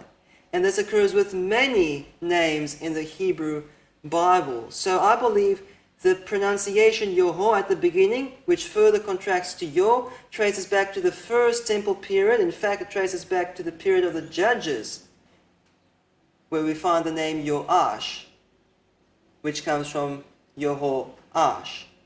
So I don't see any corruption here. I see the scribes carefully preserve the text for us. It is in line with the consonantal evidence, and it is not in contradiction to Hebrew grammar. There's nothing wrong with having Yoho at the beginning. Just remember, it's a contraction of the original name. Now, having said all of this, some people might say, but what about the name Yehudah? And some sacred name people say it should be Yahudah.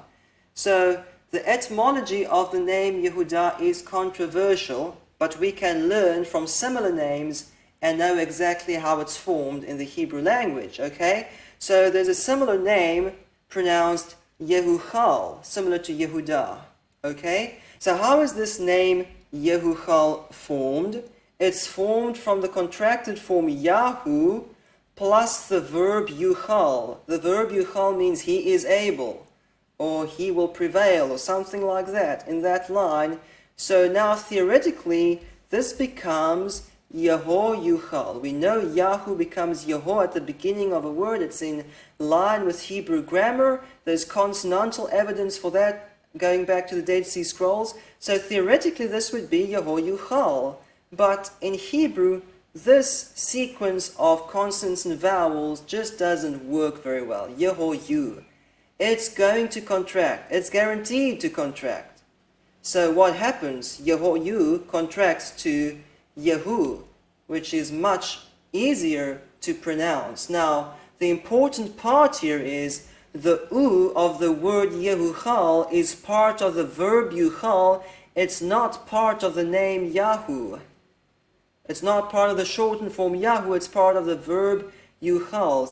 See, the Waw of Yodei Waw He of Yehor has dropped away, and the Yod of Yuchal dropped away. Those two letters dropped away, and we're left with Yehuchal. Only the Y vowel comes from Yahu. And why is this a schwa?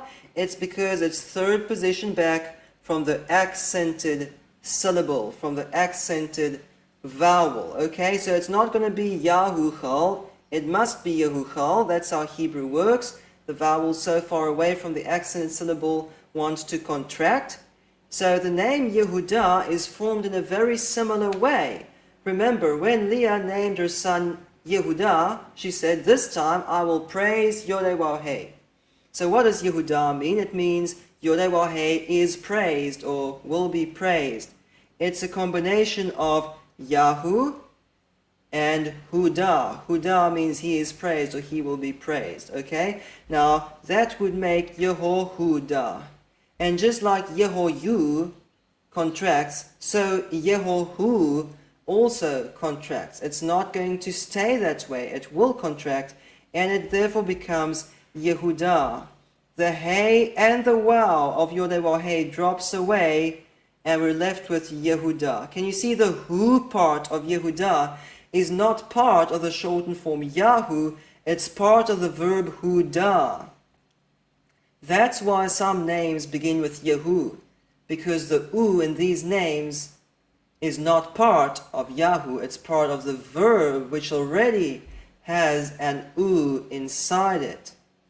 Okay, and Yehudah is also similar to the name Yehu.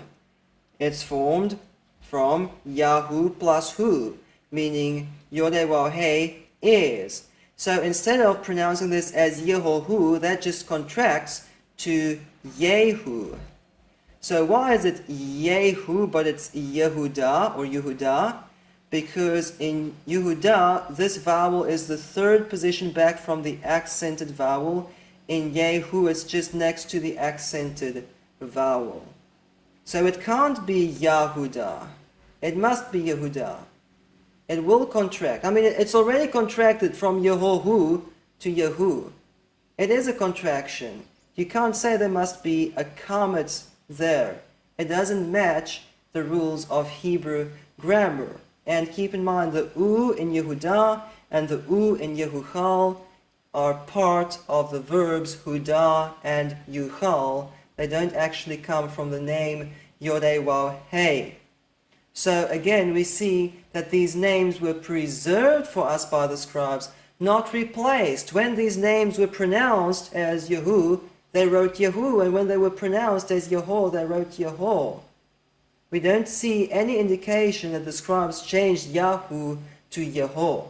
We see they carefully preserved the correct pronunciation of these names for us. So that explains Yehudah and Yehuchal. Actually, the only thing that's left of the name Yodei Waw He in Yehudah is the Ye. That's all. So it's a much shorter contraction than the form Yehor. Now, let's go back to our discussion on the form Yehor. Remember these two evidences we talked about in video number 6 that clearly showed the name is not Yehovah? We looked for manuscripts with Lihovah, Bihovah, Kihovah, Wihovah. We couldn't find anything.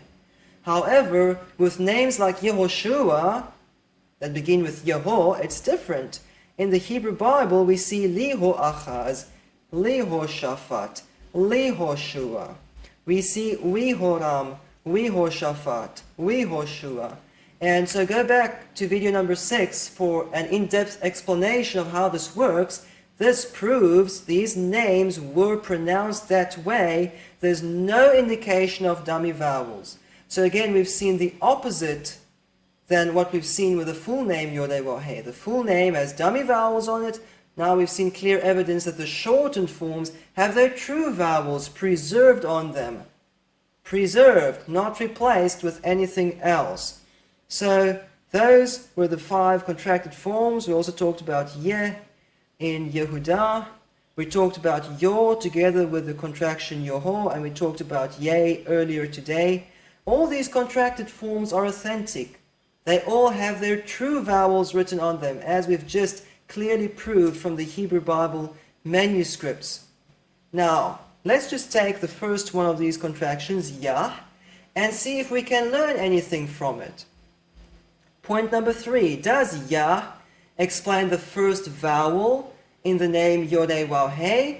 Yes or no? Now, when you look at these two words, it's just obvious to think that Yah, having the first two consonants in the name, is going to explain the first vowel in the name Yod-Heh-Waw-Heh. However, Nehemiah Gordon teaches quite the opposite. So let's start with some video clips of Nehemiah Gordon and then look at the evidence in the Hebrew Bible to see what the truth really is. Now, here's the interesting thing, and it occurred to me a few weeks ago, how come no one's pointed out the obvious? People will say, well, it's got to be Yahweh because it's hallelujah.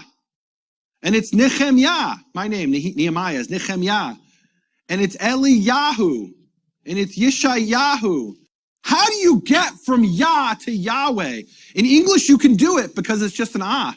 But in Hebrew, the patach and the kamatz are pronounced differently, certainly in the original Hebrew. No question, they're two different vowels. And quite the contrary, patach here of Yahweh has nothing to do with the kamatz of Yah. They're pulling a fast one on you, hoping you don't know Hebrew and don't check. What's interesting is if you look at these in Hebrew, all those Yahoos are a kamatz. Say kamatz. They're not a patach. You can't say the Yah of Yeshayahu, Eliyahu has anything to do with Yahweh. It doesn't. It's a different vowel in Hebrew. They can only pull a fast one on you if you're reading it in English. And you don't know there's a difference between a patach and a kamatz. So Nehemiah Gordon seems to be so convincing and he's so sure of what he's saying. But is this true? Is this true? So yes, it's true that in Achazyahu, Yeshayahu, there's a kametz for the ah. And if the first vowel of the full name has to be an ah, it must be a patach. You can't have a kametz there. That's true, but is it true that these two vowels cannot interchange? Is it true that Yah has nothing to do with the first part of the name being Yah? Is that true? So let's firstly talk about the difference between the kametz and patach. In modern Hebrew, they're both just pronounced ah. But in Tiberian Masoretic Hebrew, a patach is an ah, and a kametz is really an aw. So it's really Netanyahu. Okay? So will the aw of Yah become a ah for the first vowel of the name Yod-Heh-Waw-Heh? Who's right? What's going on here? Do kametz and patach interchange in the Hebrew Bible? Yes or no? Let's see. Didn't we see earlier today Yehoshaphat ends with a kametz on the pei, but Shephatyahu has a patach on the pei. Okay, now what if I told you, like Nehemiah Gordon, you can't say the fat of Yehoshaphat has anything to do with the fat of Shephatyahu, because in Yehoshaphat it's with a kamatz or a kametz, and in Shephatyahu it's with a patach. Is that a very good argument, or is this nonsensical? It's pretty clear here, kametz and patach do interchange. Maybe Nehemiah Gordon should take a few weeks off teaching and start reading the Hebrew Bible for himself. Because if you're going to read the Masoretic text, you will see that kametz and patach often interchange. Let's look at some examples. Genesis 1 verse 2 has hamayim with a kametz, whereas normally mayim is pointed with a patach. In fact, in Genesis 1 verse 6, it's spelled both ways, once with a patach and once with a kametz. So what if I told you that the mayim in Genesis 1:6 with the patach has nothing to do with the mayim in Genesis 1:6 with the kametz, because they're pronounced differently in Hebrew? Is that a good argument, or is that a lot of nonsense? Kametz and patach interchange. In fact, they interchange 7 times in Genesis chapter 1, in the first chapter of the Hebrew Bible. Now, let's talk about an example where kametz and patach interchange in a Hebrew name. We've seen examples of this now from normal nouns. Now, how about Hebrew names? Because Yod He is a name, okay? So the Hebrew word av means father. The word av is pointed with a kametz. A kametz, okay? Now, how about the name Avram? Doesn't Avram mean high father? And how is Avram spelled? Is it spelled with a kametz or patach? It's spelled with a patach. Look there. In Av on its own, it's a kametz, but in Avram, it's spelled with a patach. Is there anything wrong with this? What if I told you Av doesn't have anything to do with Avram? Because in Avram, it's a patach. Av has a kametz. Is that a good argument? It's not a good argument.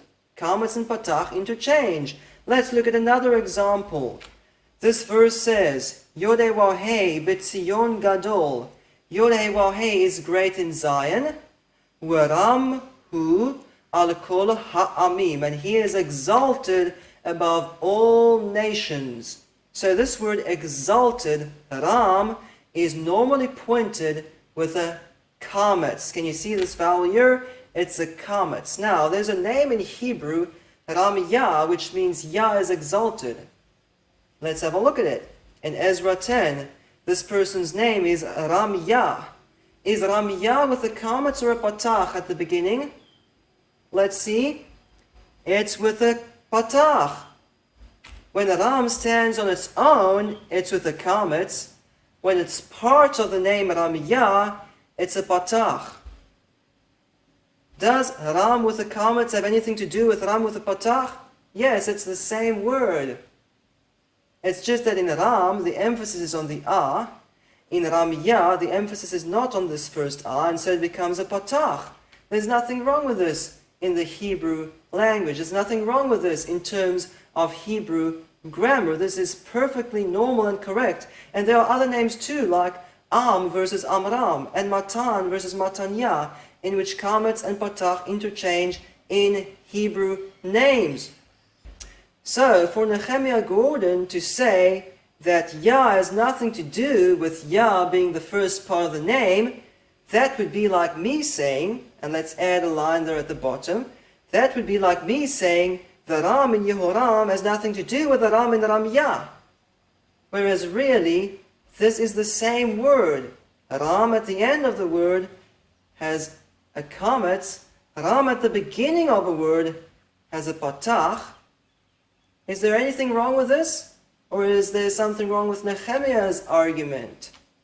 Nehemiah's argument doesn't work at all when tested against the clear evidence in the Hebrew Bible. The truth is, kametz and patach do interchange. There's nothing wrong with saying Yah on its own as a kametz, and Yah as the first part of the name is with a patach. There's nothing wrong with that. Now, am I saying that Yah is a separate word and then you make it longer and becomes Yah with something else at the end? No, it really works the other way around. A kametz can become a patach, and a patach can become a kametz. So remember the word Yehoshaphat, the name Yehoshaphat. Shaphat on its own has a patach on the pei. A patach, okay? But in Yehoshaphat, this patach gets lengthened to a kametz because it has more emphasis on it than usual. And it's Yehoshaphat with a kametz, and Shaphat on its own is with a patach. Now, it's something very similar that happens with the name Yod-Heh Wah-Heh. If the first vowel of the full name Yod-Heh Wah-Heh is A, Yah, what's going to happen to this patach when it stands on its own? Remember, the emphasis of Hebrew words come at the end. So in the full name Yod-Heh Wah-Heh, the emphasis is not on the first syllable. But now we're losing the latter part of the name, and we only have the first syllable left here. in Yah, and now it becomes a kametz. The patach gets lengthened to a kametz.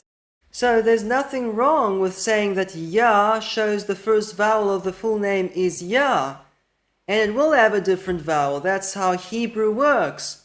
Who's really pulling a fast one on you? Who's really hoping you don't know Hebrew and you don't check? All those Yahoos are a kamatz. Say kamatz. They're not a patach.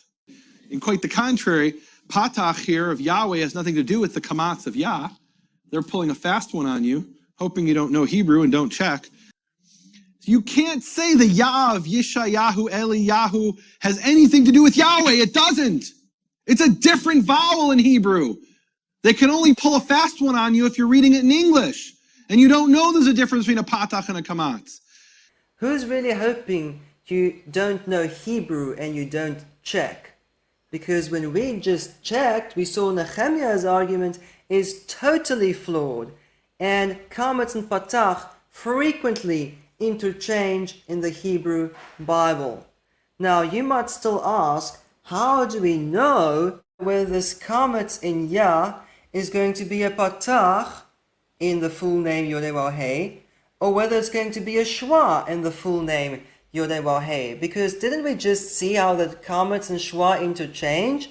Yes, we've just seen that. So to really answer this question and settle this argument about the first vowel in the name and also about the full name, there's one more thing that we need to know, and that is the root of Yodhe-Waw-He. What consonants in the name are part of the root word, and what of these consonants are, prefixes or suffixes or affirmatives or preformatives, and so on.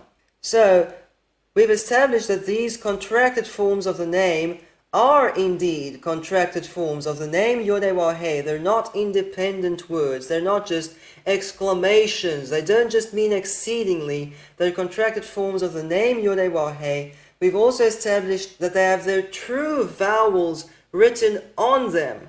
So we're almost there. We've almost got the answer, but we still need to know what is the root of the name Yodhe-Waw-He. In Hebrew, words trace back to a 3-letter root, and if you don't know what the root is, you won't know what the vowels are, because different roots follow different vowel patterns. Remember this quote, saying the correct pronunciation of Yodhe-Waw-He, we no longer know it with any certainty. We do not know what vowels were used, or even whether the vav in the name was a vowel or a consonant.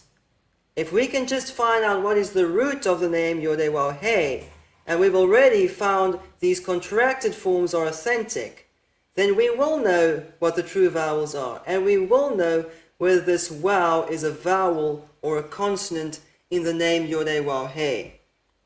Now, before we actually talk about the name Yodhe-Waw-He, I want to show you an example in the Hebrew Bible where the context explains the meaning of a name. And we've already seen some of that earlier today. We've seen the explanation of the name Yedidyah and the explanation of the names Azariyahu and Uziyahu. And here we're going to see the explanation of the name Chawa and how the context gives the answer to the root word used to form this name in question. So this is Genesis 3 verse 20. It says, Vayikra ha'adam she'mishto Chawa. Then the man called the name of his wife Chawa. Why did he call her that? Ki, because he hayata em kol chai. Because she was the mother of every living being. So this word chai is from the same root as the name Chawa, and it explains to us the meaning of the name and the root of the name Chawa. The root of both Chai and of Chawa is Chaya. These are the 3 root letters, Chet, Yod, and He. And from this root, we form the noun Chai, meaning living being. And from this root, we form the name Chawa, which is now a proper noun, meaning life giver, or in English it becomes Eve. It's someone's name. So why the difference between the Yod and the Waw? We'll talk more about that later. Now, when it comes to the name Yod-Heh-Wah-He, we don't have to guess what it means, because we're explained in the Hebrew Bible what the name Yod-Heh-Wah-He means. And we talked a little bit about this in video number 1, where we talked about the explanation of the name in Exodus 3:14. So let's read this in Hebrew. Vayomer Elohim el Moshe, then Elohim said unto Moses, Ehyeh asher ehyeh, I am what I am. Vayomer, then he said, Ko tomar livnei Yisrael, so you shall say to the children of Israel, Ehyeh shlachani alechem, I am sent me unto you. So remember, I am can also be translated as I will be. And we're not taking this out of context, because Moses asked, what must I say to them? What is his name? And the Creator says, I am what I am. Say to them, I am sent me unto you. And the Creator uses this verb ehyeh 3 times in one verse. So there's great emphasis on this word. When you see the same word 3 times in one verse, pay attention. Okay, it's special. Now, if you're just reading verse 14, you might think the name is Ehyeh, but read it in context. Read the next verse, verse 15. Ko tomar el bnei Yisrael, so you shall say to the children of Israel, Yod-Heh-Wah-He, Elohei avotechem, the Elohim of your fathers, Shlachani alechem, sent me unto you. And then he adds, Zeh shmi le'olam, this is my name forever. Wezeh zichri ledor dor, and this is my mention, or how I want to be mentioned, generation after generation. So the Creator says to Moses, say to them, Ehyeh sent you, and say to them, Yod-Heh-Wah-He sent you. Now, if you're just reading in English, you might wonder what I am has to do with Lord. But in Hebrew, it's not just I am and Lord, it's Ehyeh and Yod-Heh-Wah-He. And in Hebrew, these words are similar. They even look similar if you know what letters do interchange in the Hebrew language. So Ehyeh really explains the meaning of the name Yod-Heh-Wah-He. So let's first of all look at this in a Hebrew manuscript. We see Ehyeh, that means I am. The Aleph is the preformative, meaning I, or I will. And He, Yod, He are the root letters. Haya, the root letters meaning to be. So Ehyeh means I am, or I will be. And the root is Haya. Okay, so this seems to say the root of the Creator's name is also Haya, just like we saw with Chai and Chawa. Now we see Ehyeh and Yod-Heh-Wah-He. Now let's compare these two words in Hebrew. When we compare Ehyeh and Yod-Heh-Wah-He, we see two differences in terms of consonants.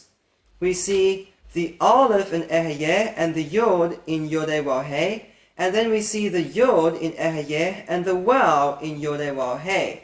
So the question is this a problem? So if you don't know Hebrew, you might think these two words are very different. However, you need to understand that in the Hebrew language, there are many different forms of words that are formed from the same root, and you need to know which consonants do interchange and which don't interchange.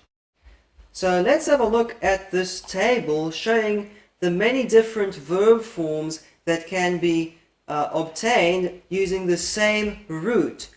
At the top left corner you can see the root word shamar, meaning to keep. And then in the table you can see all the different inflected forms formed from this self-same root. Each and every one of these words are formed from the same root, even though many of them are spelled differently in consonants, and most of them are spelled differently in vowels. They are all from the same root. And this table does not even show all the possibilities. For example, it only shows the masculine singular participles. There are still feminine singular and feminine plural and masculine plural construct participles, and then there's a feminine alternative form.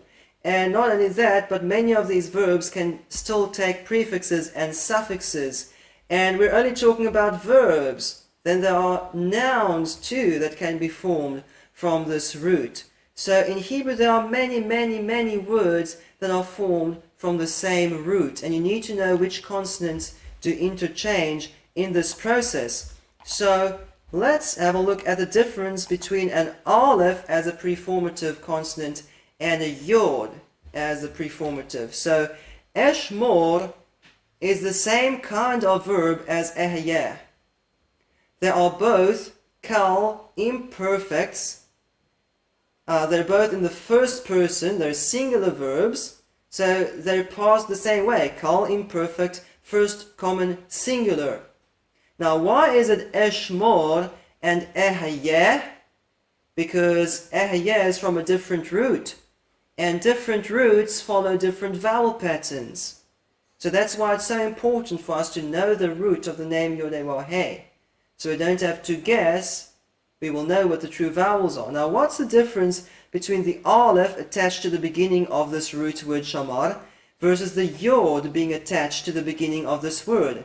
Eshmor means I will keep, and yishmor means he will keep.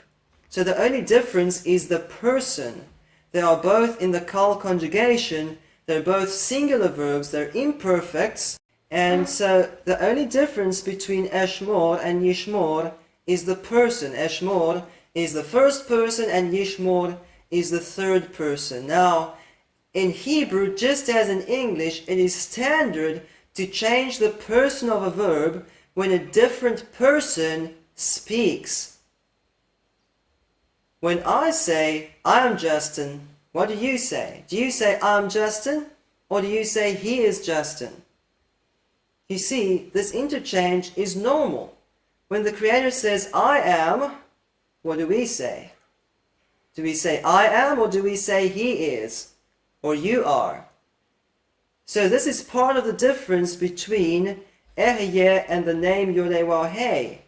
Ehyeh means I am, Yod-Heh-Waw-Heh means the same as Yehyeh, which is just in a different person, meaning he is. So the Creator says, I am, but his name forever is Yod-Heh-Waw-Heh, meaning he is. So we generally refer to the Creator as he is, rather than saying I am, which might sound presumptuous. So there's no problem for the aleph and the yod to swap out. It only changes the person in terms of the meaning of the name Yod-Heh-Waw-Heh. It doesn't mean I am, it means he is. Now we still have a question left. What about the wow? We understand the aleph versus the yod just changes the person. Where does this wow come from? Now before I give you the answer, let's just have a look at what Nehemiah Gordon teaches about this wow in the name Yod-Heh-Waw-Heh. In Hebrew, this is obvious. Now, there's a little bit of a problem here. If really these two are related, Ehyeh and Yehyeh, why isn't the name Yod-Heh-Vav-Heh? Why isn't it Yod-Heh-Yud-Heh? Where did the Vav come from? That's pretty obvious too. So where did the Vav come from? The Vav comes from the present tense form of the verb. Hoveh means he who is, or he is. So Nehemiah Gordon explains this wow or vav in the Creator's name as coming from the present tense or the participle form of the verb to be. Now remember, we talked about this in video number 1. This phrase on the screen, the way it's written here, does not exist in Exodus 3:14. It does not exist in the book Exodus. It does not exist in the Torah or the Tanakh or even in the New Testament. This is entirely fabricated, the way it's written on the screen here. So the only verb here that's similar to Ehyeh is Yehyeh, just the person that's different. But there is no present tense or participle form of the root Hayah in Exodus 3:14, and there's no perfect or past tense of the root Hayah in Exodus 3:14. So this is imaginary. It's only Yehyeh that's really similar to Ehyeh. So I don't accept this imaginary fabrication of Hayah, Hoveh, Yehyeh in the wrong order explains the name. I believe the verb Ehyeh really explains the name. So where does this wow really come from? If it does not come from Hoveh. Yod and Waw can and do interchange in the Hebrew Bible. Let's look at some examples. Genesis 11 verse 30 says walad, meaning child, and Genesis 21:8 says yeled, meaning child.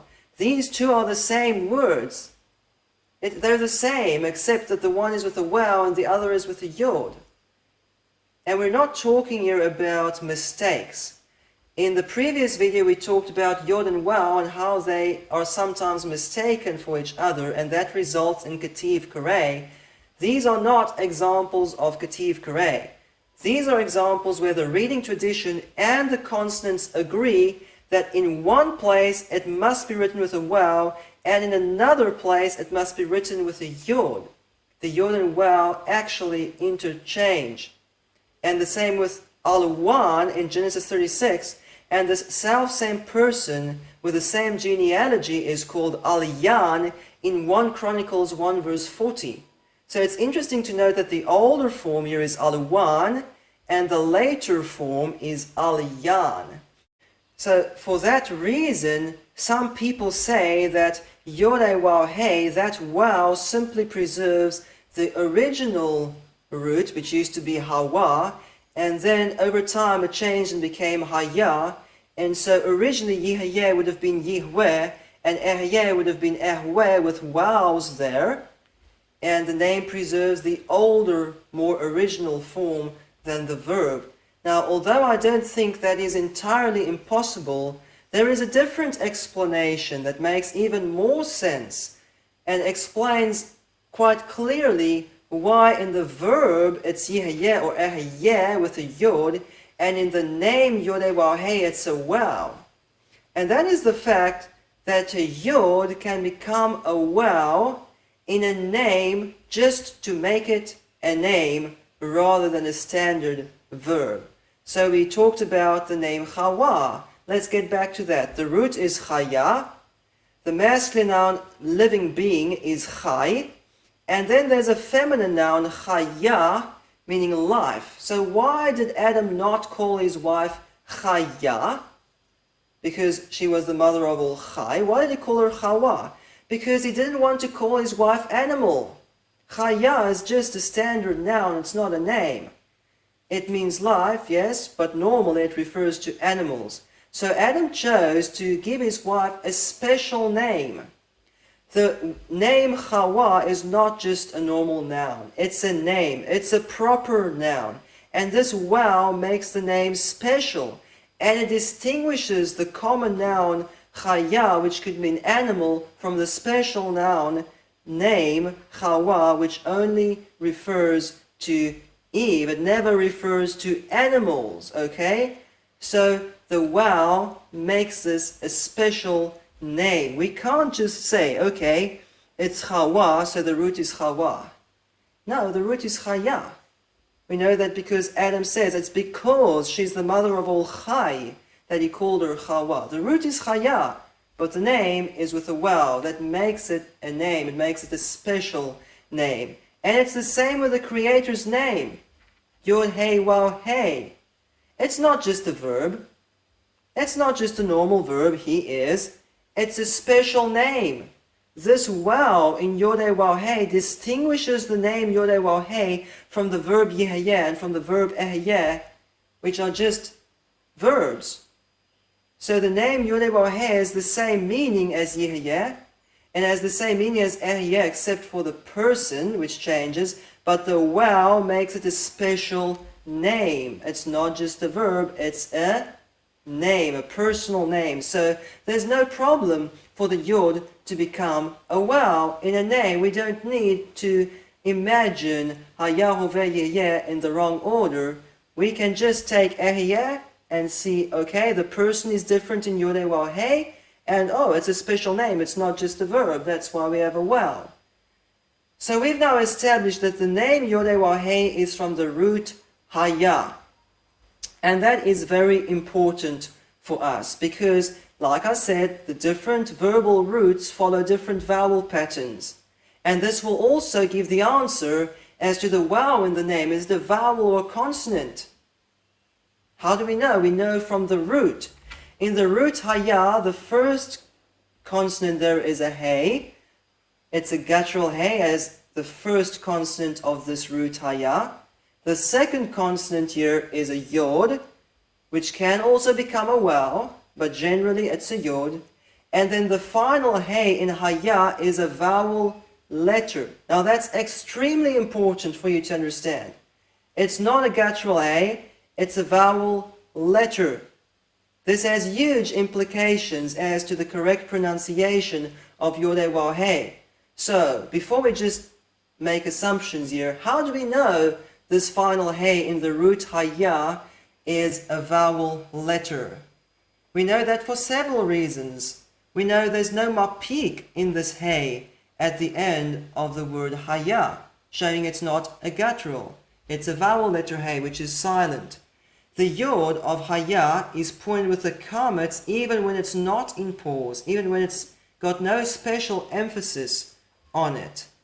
And the hey, the final hey in haya, changes to a yod and a tau in certain forms. So that's consonantal evidence that it's not a guttural but a vowel letter. So let's look at these evidences one by one.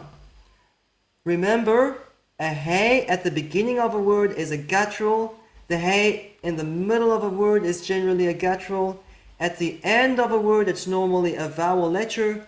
If it's a guttural at the end of a word, the scribes always indicated that using a mapik inside that hey. So if haya ends in a guttural hey, we will see a dot in the word haya, but we don't. We see the word haya has no dot inside that final hey, showing that it's a vowel letter. And not only that, but the vowel here on the yod of haya is a kametz.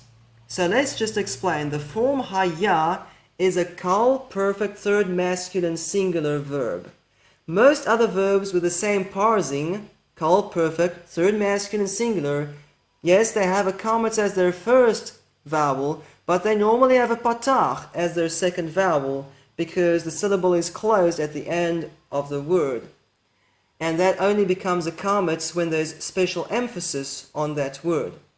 Now, when the word ends in a vowel letter and ends in an open syllable, then the second vowel in the kal perfect third masculine singular form is also a kametz. This kametz here shows us that that final hey is silent, otherwise it would have been a patach. Now let's talk about hey as a guttural letter.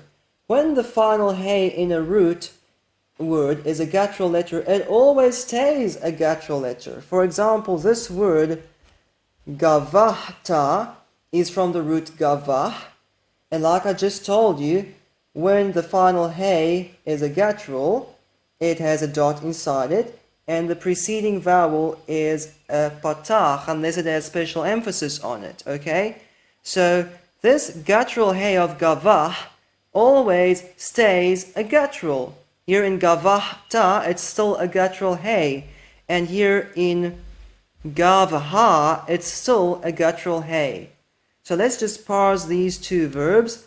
Gavahta is a kal perfect second masculine singular verb, and gavha is a kal perfect third feminine singular verb. Now let's look at these exact same verb forms in the root haya, in which that final hey of the root haya is a vowel letter rather than a guttural. It works differently. When the second root letter is not a guttural but a vowel letter, these verb forms are quite different.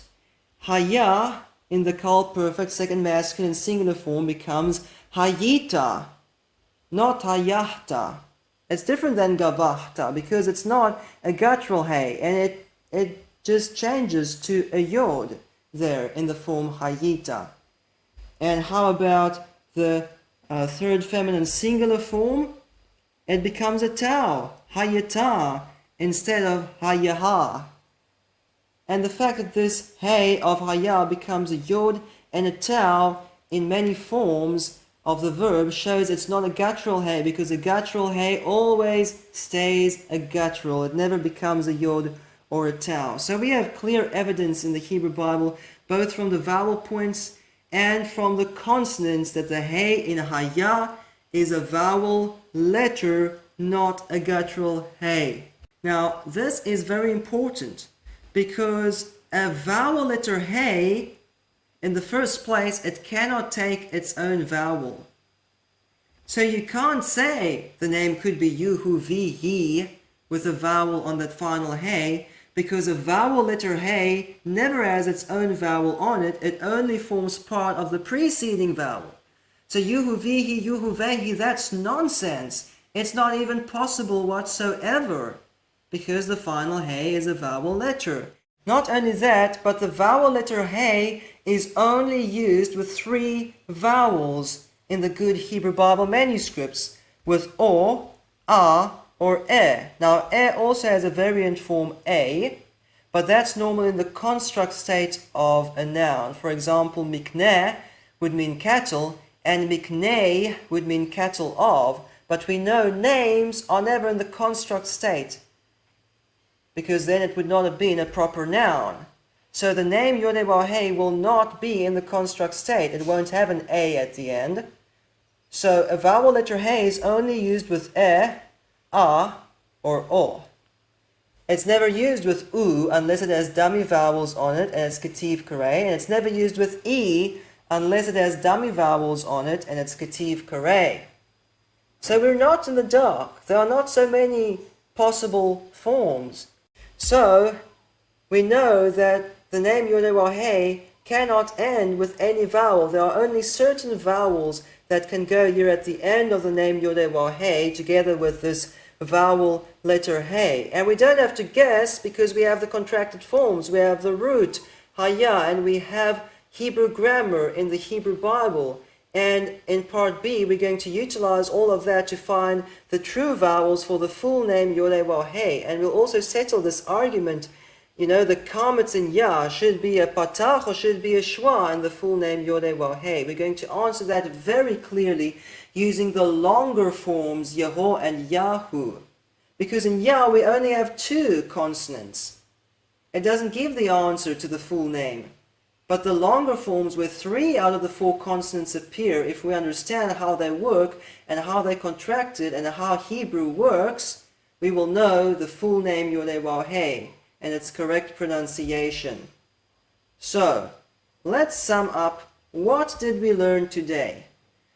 We did a quick review and reminded ourselves that Yehovah and Yehovah are 2 gibberish names with Elohim and Adonai's vowels on the name. The scribes did not preserve the true vowels on the full name. They replaced it with Adonai and Elohim's vowels according to the evidence in the Hebrew Bible manuscripts themselves.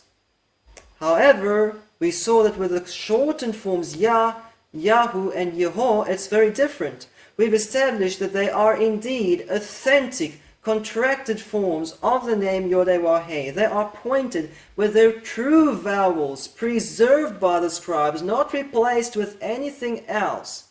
They were not corrupted by the scribes. They are in perfect agreement with Hebrew grammar as we see it in the Hebrew Bible. And just from the short form Yah, we've seen that the first vowel in the full name is probably going to be Yah.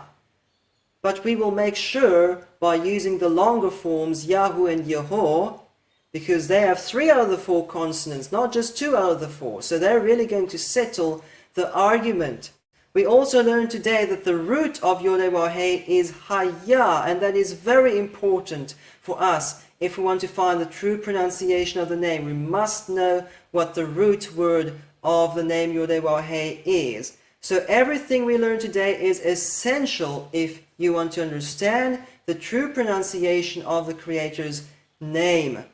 On the other hand, Nehemiah Gordon teaches that Yehovah is the original name. He refuses to acknowledge all the evidence in the Hebrew Bible that clearly say, no, the name is not Yehovah.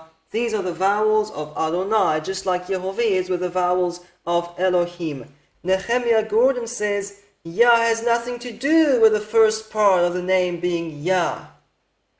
Because supposedly, Kametz and Patach don't interchange. And they're pulling a fast one on you, and I hope you don't check in Hebrew. We checked in the Hebrew Bible, and Kametz and Patach frequently interchange. Nehemiah's argument is wrong based on the evidence in the Hebrew Bible. Nehemiah Gordon says, if we don't say Yehovah, we'll never know. It could be anything. Could be Yehuvehi, ignoring the fact that this vowel letter Hey in the name Yod-Heh cannot even take a vowel. You can't even suggest that the name is Yehuvihi or Yuhivehi. It's entirely nonsensical if you understand how the Hebrew language works and you understand the root of the name Yod-Heh is Haya. So, is this ignorance or dishonesty? Why does Nehemiah Gordon teach the opposite of the Hebrew Bible manuscripts, as we discussed in videos 6 and 7?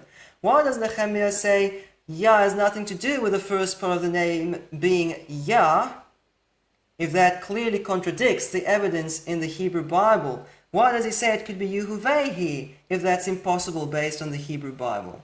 And should we base our pronunciation of the name Yod-Heh on ignorance or dishonesty, or should we base that on factual evidence in the Hebrew Bible? So, I am very excited to share with you in part B the true pronunciation of the full name Yod-Heh. Based on the Masoretic text, we're going to utilize everything that we learned today. And you'll see there's only one correct pronunciation for the name Yod-Heh. All these other supposed possibilities are entirely impossible if we understand the contracted forms and Hebrew grammar. So, until next time, Shalom in Yeshua Mashiach.